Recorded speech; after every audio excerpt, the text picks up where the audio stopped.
Welcome to Haunted Talks, the official podcast of the Haunted Walk, offering ghost tours and paranormal adventures in Kingston, Ottawa, and Toronto, Ontario, and online experiences to anyone in this mortal realm.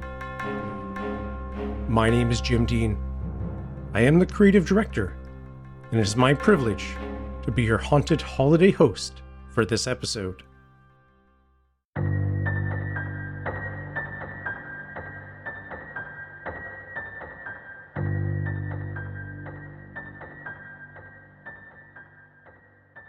In the show, we will be turning a Christmas tradition on its head.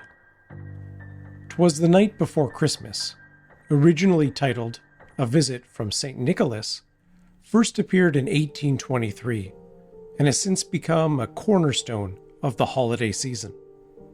Its first publication in the Troy, New York Sentinel marked the beginning of its journey into the hearts of people around the world.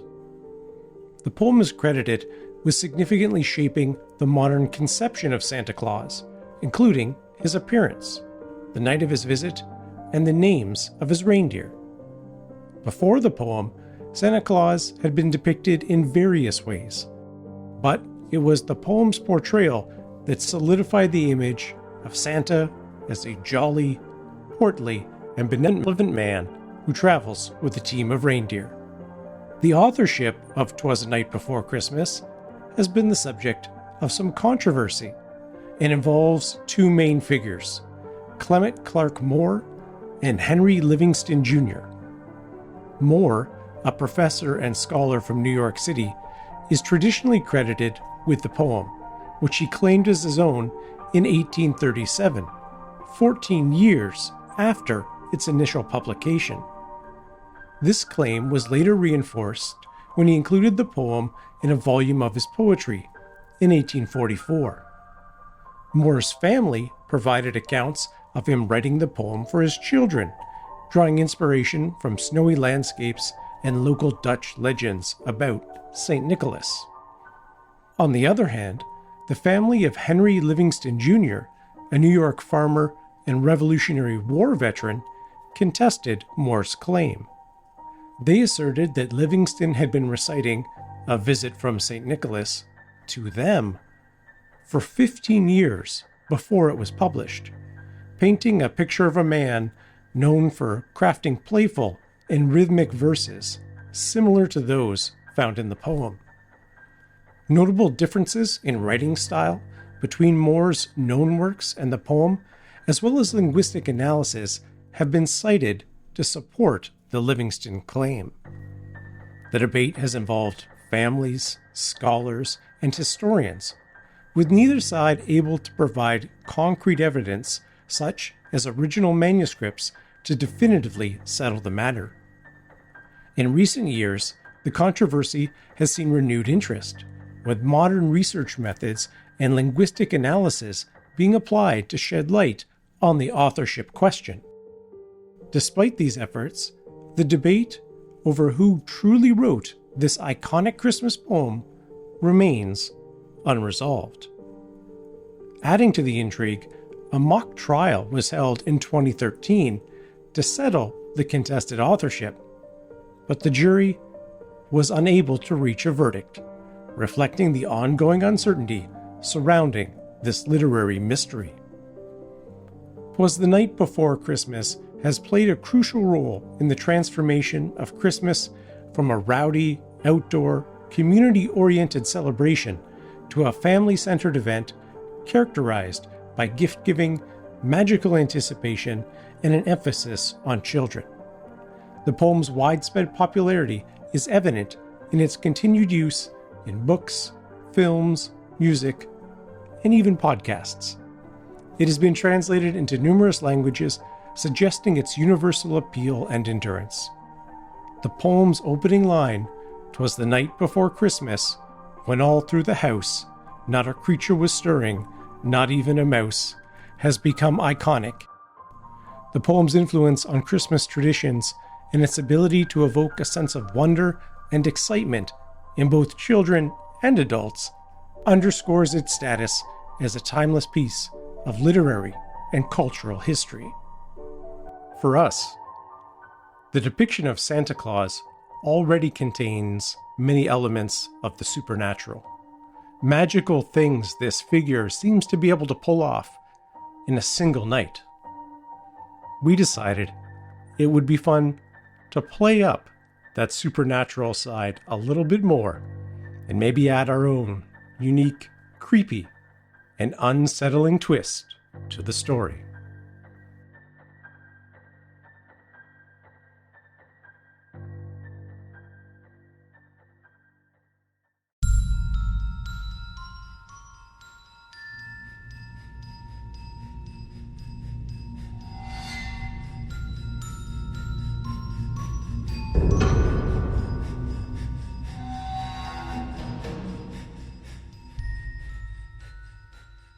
Twas the night before Christmas, in a house old and grim, where shadows and whispers made everything dim.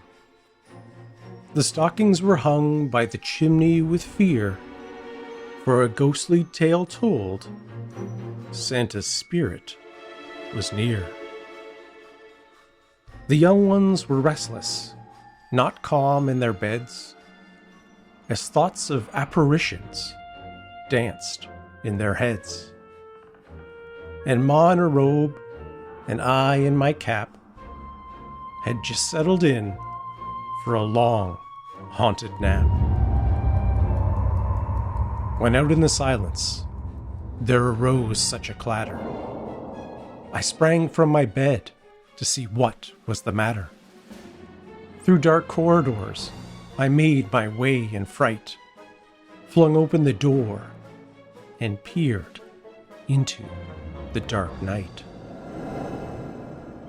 The moon on the breast of the new-fallen snow gave a luster of midday to objects below, when what to my wondering eyes should appear but a spectral sleigh and 8 ghostly reindeer.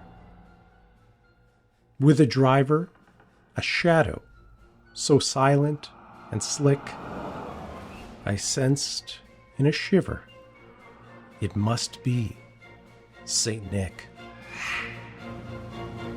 Swifter than shadows, his ghost steeds they came, and he whispered and hissed and called them by name.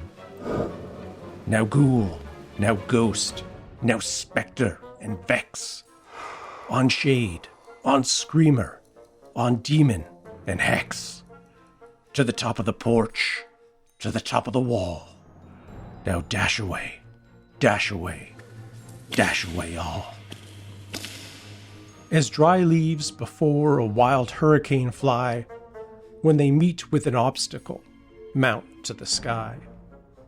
So up to the housetop, the specters they flew, with a sleigh full of toys, and ghost Santa too.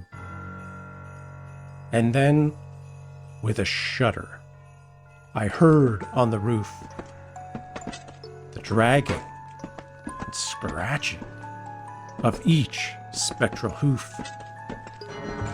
As I stood in the doorway, lost in that sound, from the chimney behind me, Ghost Santa scuttled round.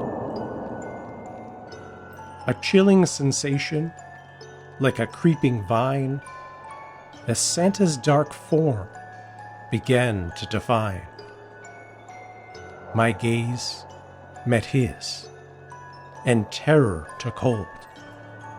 A face of shadows, too sinister and much too cold. His eyes, like lanterns, glowed with a ghostly flame. His smile, a twisted curve, from the netherworld came. His presence was eerie, filling the room with dread, as he moved without sound, like the whispers of the dead. He was clothed in all mist, from his head to his foot, and his opaque robe was speckled with ashes and soot. A bundle of demented toys he had flung on his back, casting shadows and chills like a spectral maniac. Tall and skinny, his shape was a fright, like a shadow stretched long in the dead of a winter night.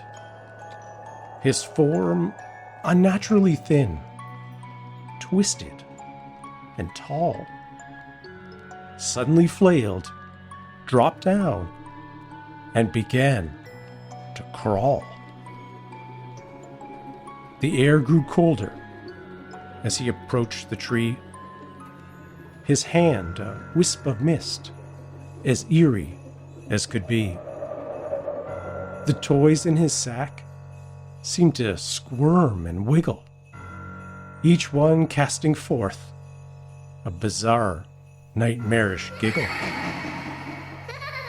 His focus unwavering, movements so precise, each sinister gift an expression of vice. Then to the stockings he turned with a sneer, depositing nightmares, sowing dread and fear. As his grim work concluded, he twisted with force, his eyes gleaming cruelly, set on a dark course. With a cackle of evil, through the chimney he fled, leaving whispers of horror and feelings of dread. He sprang to his sleigh, to his team gave a moan, and away they all flew into the unknown. But I heard him exclaim, ere he vanished from sight, "Merry Christmas to all, and to all a spooky night."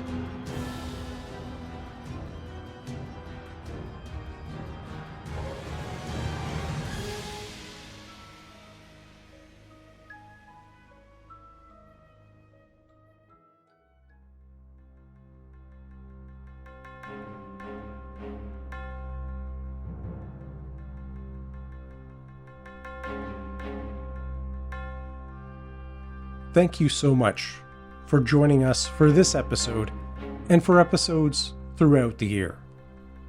From all of us at Haunted Talks, including myself, we would like to wish you and yours a very happy holiday season and the best wishes for the new year. We will be taking a few weeks off, but we'll be back with episodes in January. And as always, we have some incredible stories to share. If you would like to leave a little gift for us in our Christmas stocking, please follow, rate, and review the show wherever you listen. We read each review just like a kid opening presents on Christmas morning. Until we meet again in 2024, sweet dreams and happy haunted holidays.